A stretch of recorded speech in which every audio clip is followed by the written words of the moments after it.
क्या हमने हमारे भगवान के साथ एकत्व भाव बनाया? हमारे घर में विराजित ठाकुर जी 18 घंटे आपको निहारते रहते हैं। आप उनकी ओर देखें, उनकी ओर देखें। प्रभु क्या देखते हैं? आपका भाव देखते हैं महाराज। तो हम वैष्णव तब होंगे जब हमारे जीवन की 12 चीजें शुद्ध होंगी। अब 12 चीजें क्या क्या है? ये 12 शुद्धि वैष्णव की होनी चाहिए। ये 12 शुद्धि इन कार्यों से होती है। जैसे आँख की शुद्धि होती है भगवान का दर्शन करना, संतों का दर्शन करना, गौ माता का दर्शन करना, घर में वेद इत्यादि रखे हैं, शास्त्र रखे, उनका दर्शन करना, घर में बड़े बुजुर्गों का दर्शन करना, और ज्यादा से ज्यादा भगवान का दर्शन इन आँखों से हो तो आँखों की शुद्धि, कानों की शुद्धि, क्योंकि 12 चीजें 12 अंगों की शुद्धि होती है तब वो वैष्णव बनता है। आँख, कान, नाक, नासिका, मुख, अंतःकरण, मस्तक, 2 हाथ 2 पैर। तो ये आंखें हैं दर्शन से, कान भगवान की कथा से, कीर्तन से, वाणी भगवान के नाम गाने से, प्रभु की स्तुतियां सुनाने से, पाठ इत्यादि स्तुति सुनाइए, भगवान का भजन करिए, पद गाइए। जरूरी नहीं है आपको नहीं अच्छा गाना आता, कोई बात नहीं, प्रभु भाव देखते हैं। पांडवों में भीम भगवान को भजन सुनाते थे, भगवान भजन सुन के रीझ जाते थे, लेकिन लोग कानों में उंगली दे देते थे क्योंकि वो बेसुरा गाते थे। लेकिन उनको गाने की इतनी ललक होती थी, रात्रि के 12 बजे जाके महल के पीछे चीखते थे, भजन सुनाते थे, पूरा इंद्रप्रस्थ जाग जाता था। सबने शिकायत करी कि आप एक काम करिए, कुछ करें ना करें, इस भीम को चुप करा दीजिए, ये रात्रि में हमारी नींद खराब करता है। तब प्रभु ने कहा, भीम की आवाज को तुम देख करके ऐसा कहते हो, लेकिन भीम के भाव को तुम नहीं जानते। इसके भाव मुझे अत्यंत प्रिय है, इसलिए जब ये गाता है तो मैं द्वारिका से दौड़कर चला आता हूँ। प्रभु क्या देखते हैं? आपका भाव देखते हैं महाराज। आप कैसा गाते हो ये नहीं देखते, आपके हृदय में भाव क्या है। हमने ठाकुर जी के लिए भाव अपने खोले, हृदय में जो भी भाव बन रहा है, नहीं आती कोई स्तुति आपके मन में, जो आपका मन कह रहा है वो प्रभु को निवेदन करिए। प्रभु तो सब कुछ ग्रहण करते हैं, और यही वंदना भक्ति आपके जीवन में भगवान की कृपा को लाकर रख देगी। तो जो भी टेढ़ा मेढ़ा आए, प्रभु को श्रवण कराओ, सुनाओ।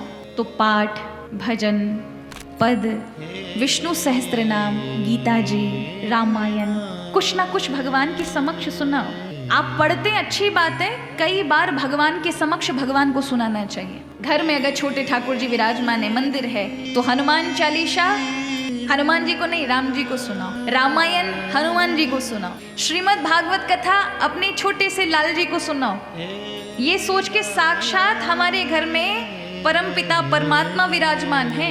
जब इस भाव से श्रवण कराओगे तो महाराज घर तीर्थ बन जाता है। घर में आने वाले व्यक्ति स्वयं अनुभव करेंगे कि आपके घर में आकर उन्हें शांति मिलती है, आनंद मिलता है। आपको कहीं अन्यत्र तीर्थ जाने की आवश्यकता नहीं है, घर का वातावरण तीर्थमय कर दीजिए। कितने लोग हैं जिनके घरों में भगवान, छोटे छोटे देवालय में, देव स्थान जहाँ हम रखते हैं भगवान के स्वरूप, कितने ऐसे लोग हैं जिनके घर में विराजमान बाल कृष्ण लाल 1-1 महीने से पोशाक नहीं बदलते, कोई सेवा नहीं, कुछ नहीं, क्योंकि उनको पीतल की मूर्ति समझ रखा है। लोग भगे भगे काशी जाते हैं, उज्जैन जाएंगे, अरे मथुरा वृंदावन पहुंच जाएंगे। तुम्हारे घर में जो ठाकुर है वो किसी से कम है क्या? वही शक्ति उसमें भी है, पर तुमने अभी उसमें सत्व भाव, सत्य स्वरूप की भावना ही नहीं रखी, श्रद्धा ही नहीं रखी। जब तक आपको अपने ठाकुर जड़ नजर आ रहे हैं ना, तब तक जीवन में भक्ति हमें सुख नहीं दे सकती। हम चाहे कितना भी कुछ कर लें, आंतरिक रूप में आनंदित नहीं हो सकते। हम कितना कुछ करते हैं, शायद ही कोई हिंदू होगा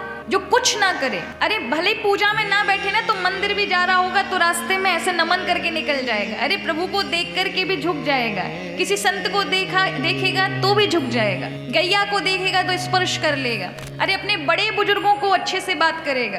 कुछ ना कुछ तो हर एक व्यक्ति कुछ ना कुछ कर रहा है ना, कोई हनुमान चालीसा कर रहा है, कोई कुछ कर रहा है, कोई नाम जाप कर रहा है, अरे कोई व्रत उपवास में साल में कभी ना कभी तो कर ही लेता है, नहीं तो प्रभु का सत्संग श्रवण कर लेते हैं। लेकिन फिर भी हमारी भक्ति हमको आनंद नहीं देती। उसका कारण है हम हमारे घर में जो विराजमान है भगवान का अर्चा विग्रह, उनके साथ निकटता बना पाए हैं। भगवान के 24 अवतार हुए हैं, उन 24 अवतार में आगे आने वाला अवतार है कल की अवतार, जो कलयुग के अंत में होगा। 23 अवतार भगवान के हो चुके हैं, लेकिन इस कलयुग के लिए भगवान ने अपने भक्तों के नजदीक रहने के लिए एक अवतार बनाया है। और वो अवतार जानते हो कौन सा है?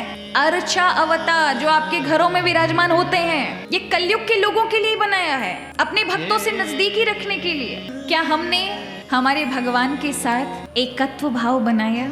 हमारे घर में विराजित ठाकुर जी 18 घंटे आपको निहारते रहते हैं, आप उनकी ओर देखें, उनकी ओर देखें। लेकिन कितने लोगों के पास 20 मिनट का भी टाइम नहीं होता कि अपने ठाकुर के पास जाकर, घर में जो विराजमान ठाकुर है उनके समक्ष जाकर के उनकी सुने।